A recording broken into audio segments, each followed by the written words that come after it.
जय हिंद दोस्तों, स्वागत है आपका जीके ट्रिक्स विद एचपी में। आशा करता हूं आप सभी लोग स्वस्थ होंगे और अपनी तैयारी पर बहुत ही शानदार तरीके से जुटे होंगे। जैसे कि पिछली वीडियो में मैंने आपको स्वरों का वर्गीकरण बताया था, उसी प्रकार आज का जो वीडियो है इसमें हम चर्चा करेंगे व्यंजनों का वर्गीकरण। ठीक है। और आप जब व्यंजनों का वर्गीकरण देख रहे हो उस समय नोट्स ज़रूर बनाएं। थैंक यू दोस्तों। आइए शुरू करते हैं आज का वीडियो। तो दोस्तों, आज हम देखेंगे वर्णमाला का अगला भाग, और अगला भाग हमारा आज क्या है? व्यंजन। ठीक है। कल के वीडियो में हमने देखा था स्वर के बारे में। ठीक है। स्वर में क्या देखा था हमने? से पहले देखा था उसकी डेफिनेशन। ठीक है। और वर्णमाला को भी देखा था। स्वर की डेफिनेशन क्या देखा था हमने? स्वर की डेफिनेशन में हमने ये देखा था कि स्वतंत्र रूप से बोले जाने वाले जो वर्ण होते हैं उनको ही क्या कहते हैं? स्वर कहते हैं। ठीक है। और उनकी संख्या कितनी मानी गई थी? 13। ठीक। जिसमें 10 स्वर जो है वो परंपरागत स्वर थे। ठीक है। परंपरागत स्वर, या उसको कहना चाहिए उच्चारण के आधार पर। ठीक। उच्चारण के आधार पर जिन स्वरों को माना जाता है वही ये 10 स्वर थे। ठीक। वैसे ही आगे चल के हमने क्या देखा था? हमने इसके स्वरों का वर्गीकरण देखा था। ठीक है। वर्गीकरण में 6 प्रकार देखा था। तो चलिए चर्चा करते हैं व्यंजन की। ठीक है। व्यंजन की। व्यंजन को इंग्लिश में बोलते हैं कॉन्सोनेंट। कॉन्सोनेंट। ठीक। तो व्यंजन की जो डेफिनेशन है वो क्या है? व्यंजन की डेफिनेशन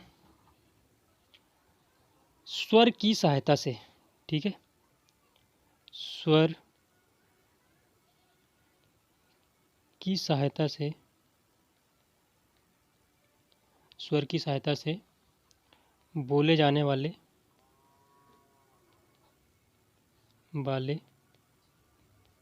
वर्ण। ठीक है। स्वर की सहायता से बोले जाने वाले वर्ण को ही हम क्या कहते हैं? व्यंजन कहते हैं। ठीक। सही बात है दोस्तों।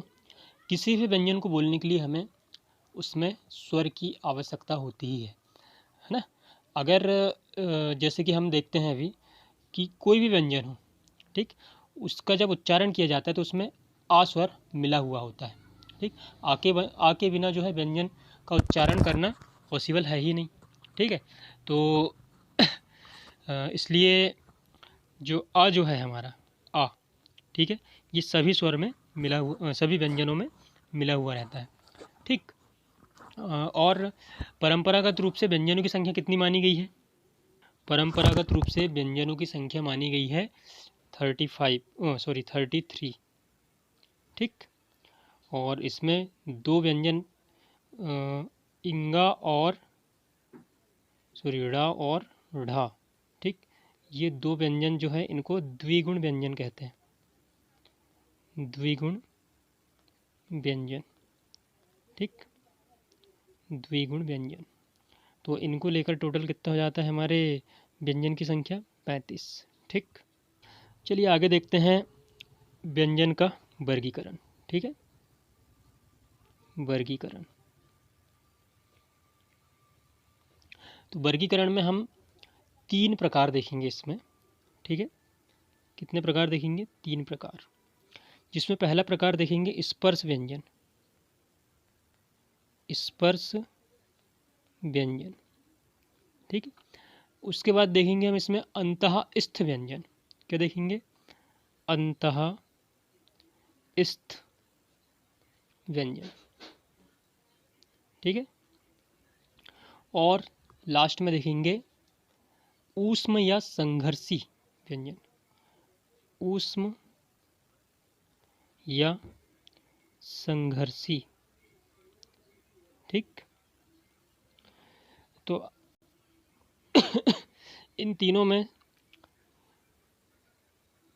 स्पर्श व्यंजन की अगर बात करें, नाम से ही स्पष्ट है कि स्पर्श व्यंजन क्या होगा? जिन व्यंजनों का उच्चारण करते समय हवा फेफड़ों से निकलते हुए मुंह के किसी स्थान विशेष को स्पर्श करे। ठीक है। मुंह के किसी स्थान विशेष को स्पर्श करें, ठीक, तो वो क्या कहलाएंगे? स्पर्शी व्यंजन कहलाएंगे। समझे?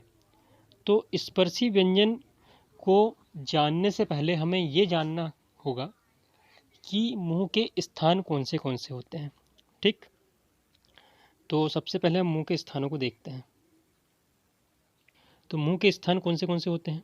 देखिए, पहला तो स्थान होता है क्या? कंठ। ठीक है, कंठ। उसके बाद क्या होता है? तालु। ठीक है, और क्या होता है? मूर्धा। ठीक, मूर्धा।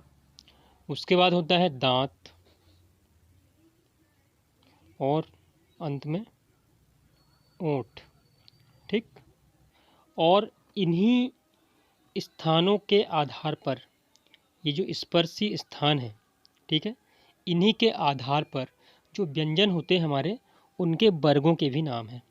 ठीक है, जैसे अगर हम बात करें कंठ, तालु, मूर्धा, दांत और होंठ, ठीक है, इन्हीं नामों के आधार पर इनके वर्गों का भी नाम है।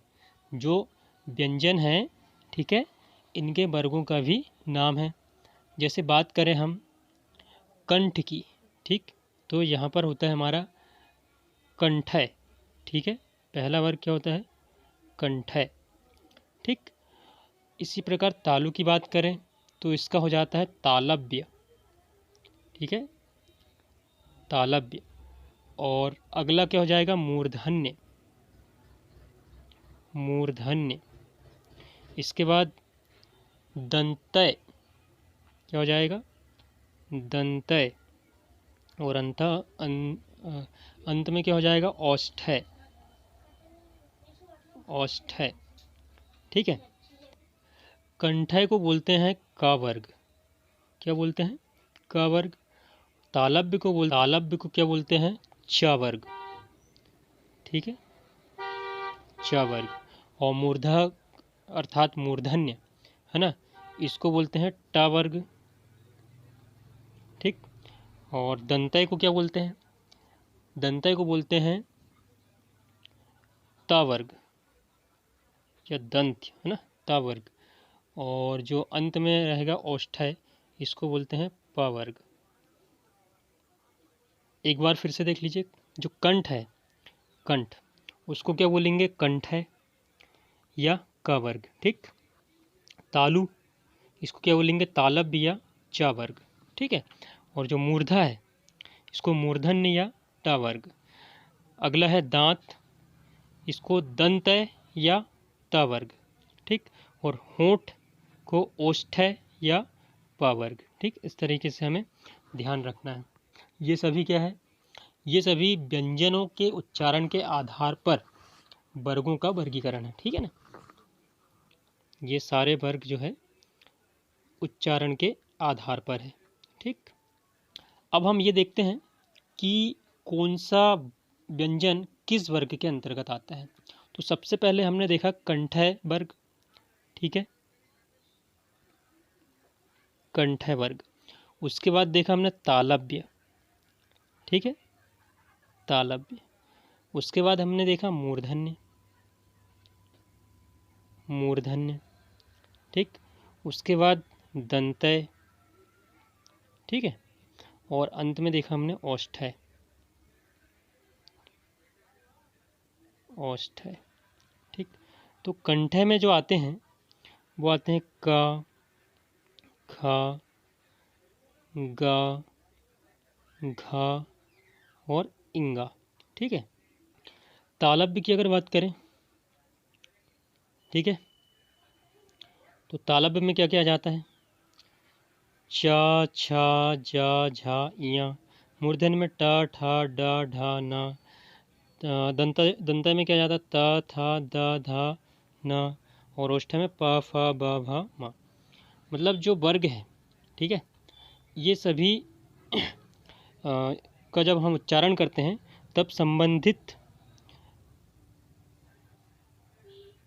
अंग जो है कहना चाहिए, ठीक है, स्पर्शी अंग है ना, उसका सहारा हमें लेना पड़ता है। जैसे क ख ग घ इंग अगर हमें उच्चारण करना है तो हमें कंठ का सहारा लगेगा। ठीक है, च छ ज झ इयां तो इसमें तालु का सहारा लेना पड़ेगा, है ना। इस प्रकार ये संबंधित व्यंजनों का उच्चारण करते समय संबंधित अंगों का सहारा हमें लेना पड़ता है। ठीक है, अब हमें एक बात और ध्यान रखना है कि ये जो वर्ग है, कंठय, तालव्य, मूर्धन्य, दंतय और ओष्ठ्य, इनसे संबंधित जितने भी व्यंजन हैं ये हमें क्रम से याद रखना पड़ेगा। ठीक है, जैसे अगर कंठे की बात करें तो कंठे में हमको पता होना चाहिए कि इसमें कौन से व्यंजन आते हैं। तो इसमें आता है क ख ग घ इंगा। ठीक है, तालव्य में च छ ज झ इयां, मूर्धन्य में ट ठ ड ढ न, दंतय में त थ द ध न और ओष्ठ्य में प फ व व म। ठीक, चलिए आगे बढ़ते हैं। अच्छा, एक बात और भूल गया मैं बताना आपको कि कुछ विद्वान जो है च वर्ग को स्पर्श संघर्षी भी मानते हैं। च वर्ग जो है हमारा ये वाला, ठीक है, जिसमें च छ ज झ इयां, इसको तालव्य भी बोलते हैं। ठीक, इसको क्या मानते हैं, स्पर्श संघर्षी भी मानते हैं। इस बात को ध्यान रखेंगे। ठीक है, चलिए आगे बढ़ते हैं। चलिए अब हम देखते हैं घोषत्व। ठीक है, कल भी मैंने बताया था आपको घोषत्व के बारे में। ठीक, तो घोषत्व में हम देखेंगे अघोष, ठीक, अघोष, और देखेंगे सघोष। ठीक है, और देखेंगे इसमें प्राणत्व के आधार पर जो होता है वो होता है अल्प प्राण, अल्प प्राण, और इसके बाद देखेंगे महाप्राण। ठीक है, महाप्राण। तो पहली चीज़ तो घोषत्व के आधार पर अगर हम बात करें पहले तो घोष का अर्थ तो मैंने कल ही बताया था आपको, स्वर तंत्रियों का कंपन या स्वर तंत्रियों में ध्वनि का कंपन। ठीक है, उसको ही क्या बोलेंगे हम, घोष बोलेंगे। ठीक, तो आघोष की बात करें अगर, तो आघोष में जिन ध्वनियों के उच्चारण में स्वर तंत्रियों का कंपन ना हो, आघोष मतलब क्या होता है, इनमें कंपन नहीं होता। कंपन क्या होता है, इसमें नहीं होता है। इसका मतलब क्या होता है, कंपन। ठीक है ना, इसका मतलब क्या होता है, कंपन। तो अघोष का मतलब क्या हो जाएगा, जिसमें कंपन ना हो, और सघोष का मतलब क्या हो जाएगा, जिसमें कंपन हो। ठीक है, अघोष का मतलब कंपन हो और इसमें कंपन होगा, सघोष का मतलब कंपन होगा। ठीक है, तो अघोष के अंतर्गत क्या आता है और सघोष के अंतर्गत क्या आता है। ठीक है, अघोष के अंतर्गत क्या क्या आता है देखिए।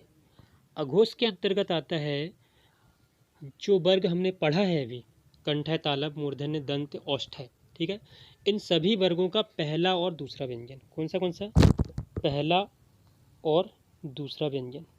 जैसे अगर हम बात करें क वर्ग की, ठीक, क वर्ग की अगर बात करें तो क वर्ग का पहला व्यंजन क्या है, क है। ठीक है, और दूसरा व्यंजन ख है।